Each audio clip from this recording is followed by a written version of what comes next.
So, hello everyone. My name is Anubhav Verma. Okay, so it's day two for this book reading process in journey Rich Dad and Poor Dad. So yeah, कल हमने basic सा पढ़ा था कि like 25 year milestone and हाइंडसाइट्स पढ़े थे इस book के. ठीक है, उसी की वीडियो 16 मिनट की हो चुकी थी. आज हम थोड़ा इंट्रोडक्शन पढ़ने वाले हैं. Introduction rich dad poor dad का. Okay, so yeah, let's get started. A rich dad and poor dad.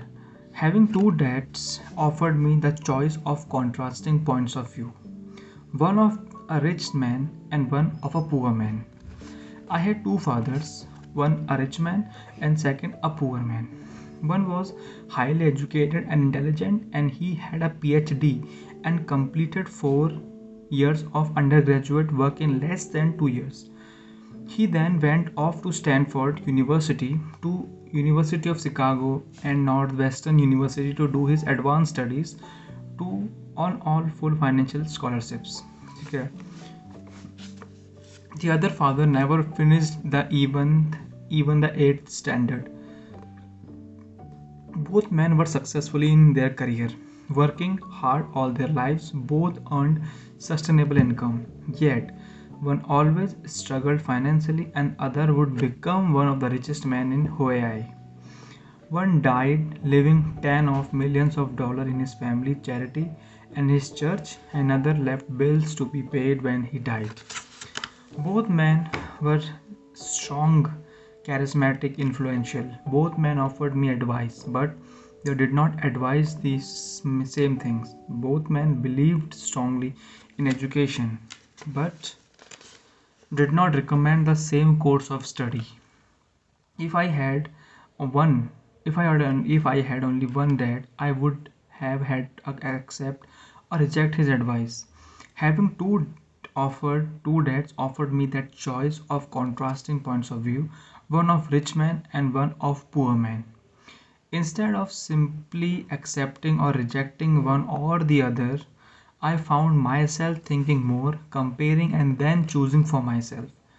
The problem was that the rich man was not rich yet, the poor man was not poor yet. Both were just starting on their careers, and both were struggling with money and from families. But they had a very different points of view about money. For example, one dad would say the love of money is a root of evil. The other said a lack of money is a root of an evil. As a young boy, having two strong fathers, both influencing me was difficult. I wanted to be good son and listen, but the two fathers did not say any the same thing. The the contrast is their points of view, particularly about money, was so extreme that I grew cautious and curious and intrigued. I began to start thinking for a long period of time about what each was saying. Much of my private time was spending reflecting, asking myself questions such as why do we why do he say that, and then asking the same questions of the other dad's statement. If it would have been much easier to say simply, yeah, he's right, I agree with that, or the simply reject the point of view of by saying the old man doesn't know what he is talking about. Instead, having two dads whom I love forced me to think and ultimately choose a way of thinking for myself. As a person, choosing for myself turned out to be much more valuable in the long run than simply accepting or rejecting thing, a single point of view for a long time. One of the reasons the rich get richer, the poor get poorer, and the middle class struggle in debt is that the subject of money is taught at home, not in school. Most of us learn about money from our parents so that we can poor parents tell their children about money. They simply say stay in school and study hard. The child may graduate with excellent grade, but with a poor person's financial programming mindset. Sadly, money is not taught in school. Schools focus on scholastic and professional skills but not on the financial skills. This explains why smart bankers, doctors, and accountants who earned excellent grades may struggle financially all their lives. Our struggling national debt is due to large part of highly educated politicians and government officials making financial decisions with little or no training in the subject of money. That's very cruel and that's very tragic. Today, Today, I often wonder what will happen when we have millions of people who need financial and medical assistance. They will be dependent upon their lives, their family, or the government for financial support. What will happen with when Medicare and society security run out of money? Okay. So how will a nation survive if teaching children about money continues or to be left off or to parents, most of whom will be or already are poor? Because I had two influential fathers, I learned from both of them. I had to think about each dad's advice, and I am in doing so. I gained valuable insights into the power and effect of one's thought on one's life. For example, one dad had a habit of saying, I can't afford it, and the other had forbade those words to be used. He instead I asked, how can I afford it?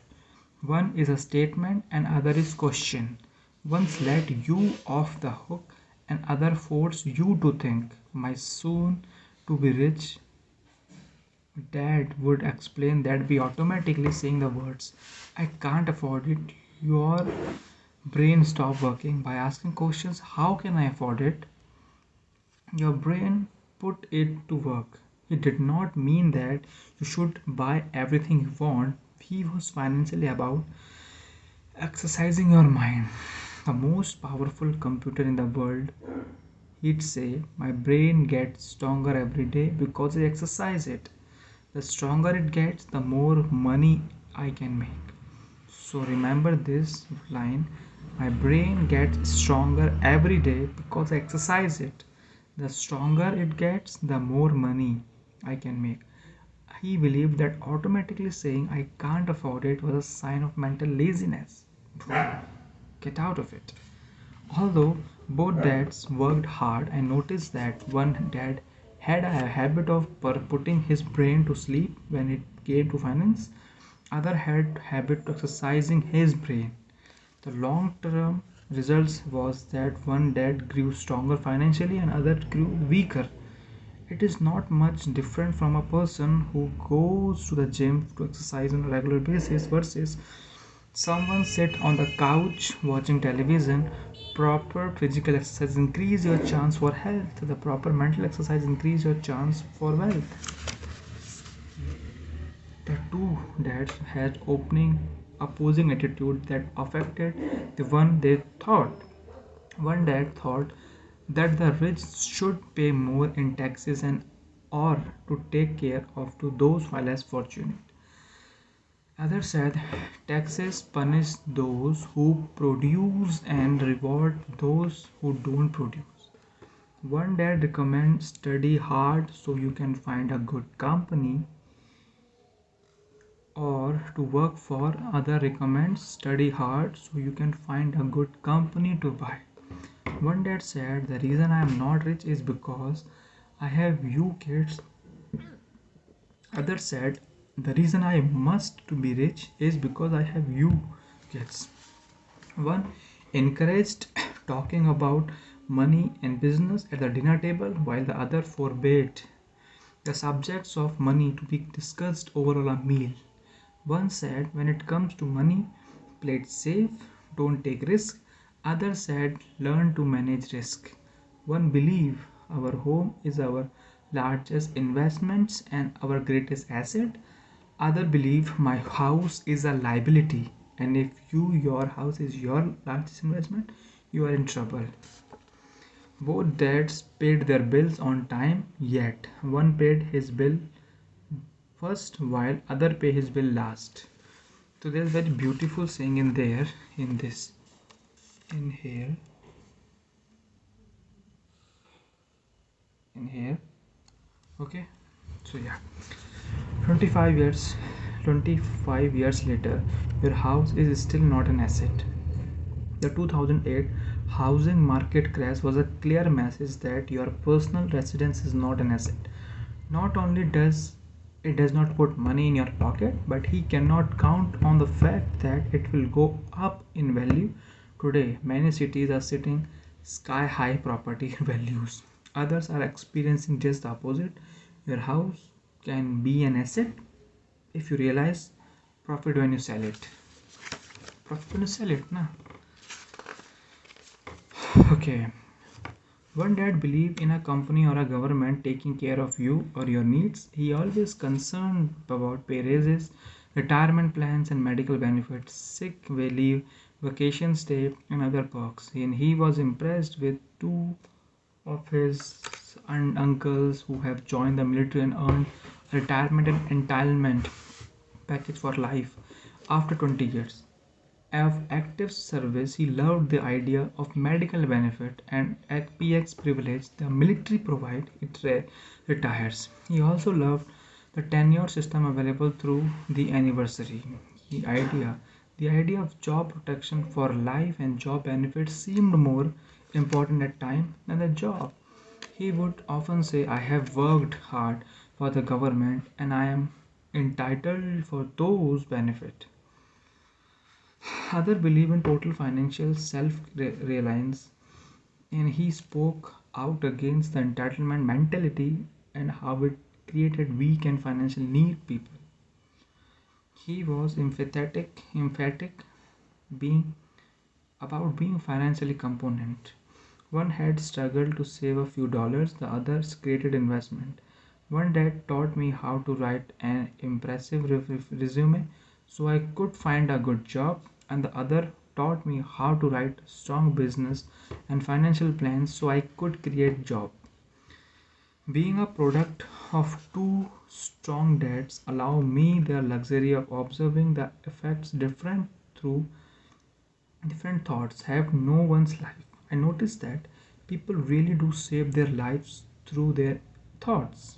For example, my poor dad always said, I'll never be rich, and a prophecy became reality. My rich dad, on the other side, have always referred to himself as a rich, and he would say things like, I am rich man, rich people don't do this. Even when he was flat broke after a major financial setbacks, he continued to refer to himself as a rich man. He would cover himself by saying there's a difference between being poor and being broke. Broke is temporary and poor is eternal. Being poor and being broke. Broke is temporary and poor is eternal. My poor dad would say, I am not interested in money or money doesn't matter. My rich dad always said, money is power. If you experience power, you have the money in your side. The poor of our thoughts may never be measured or appreciated, but it became obvious to me a young boy that it is important to be aware of my thoughts and how I express myself. I noticed that my poor dad was poor not because the amount of money he earned, which was significant, but of his thoughts and actions. As a young boy having two fathers, I became accurately aware of being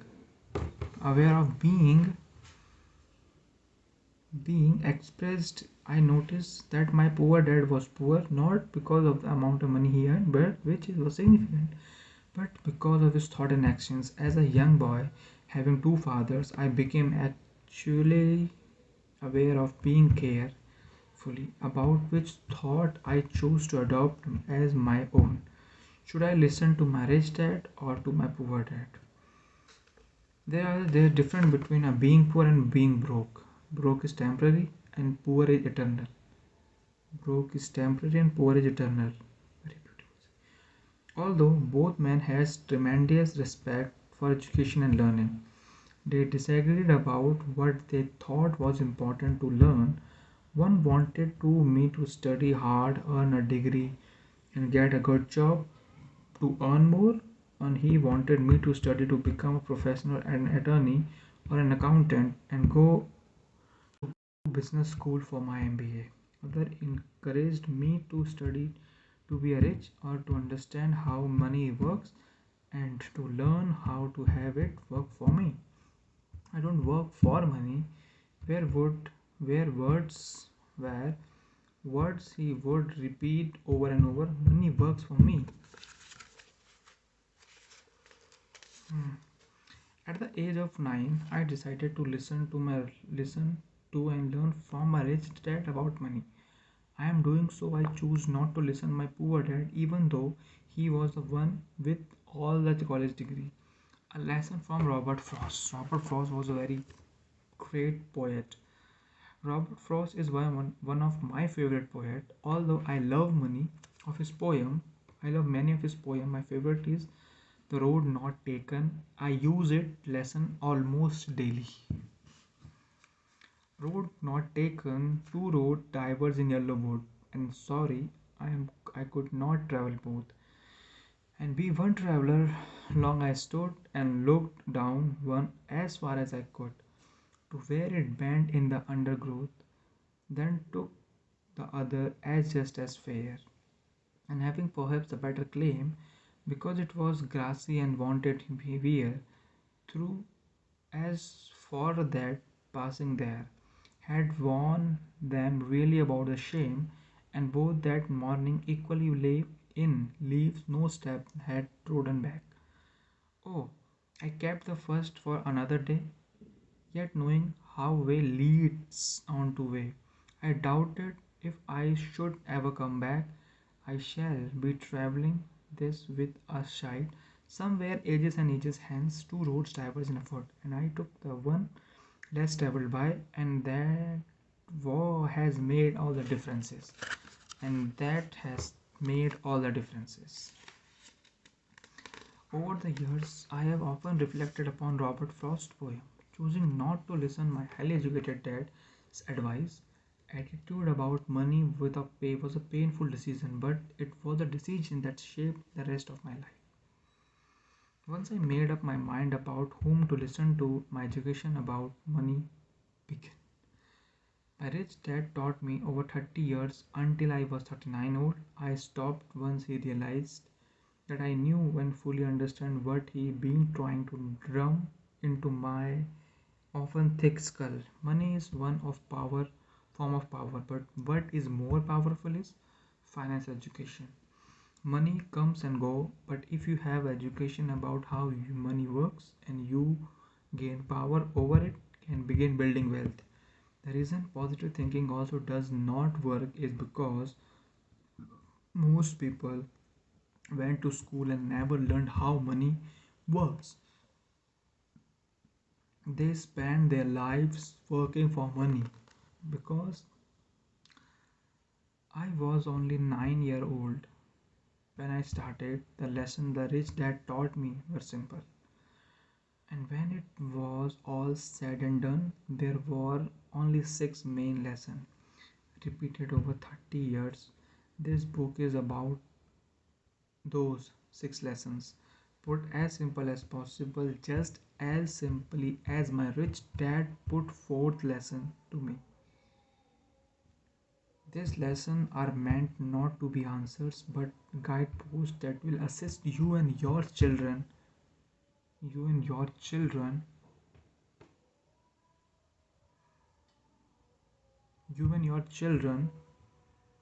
and your families to grow wealthier no matter what happens in the world, increasing changes and uncertainties. So yeah, that's it for introduction. That's it for introduction. From tomorrow we'll do the first lesson. Okay, that the rich doesn't work for money. This lesson. The rich doesn't work for money. So we find out what's happening in this chapter. I know because I read this book. This is my second time. we can do tomorrow same time. Okay,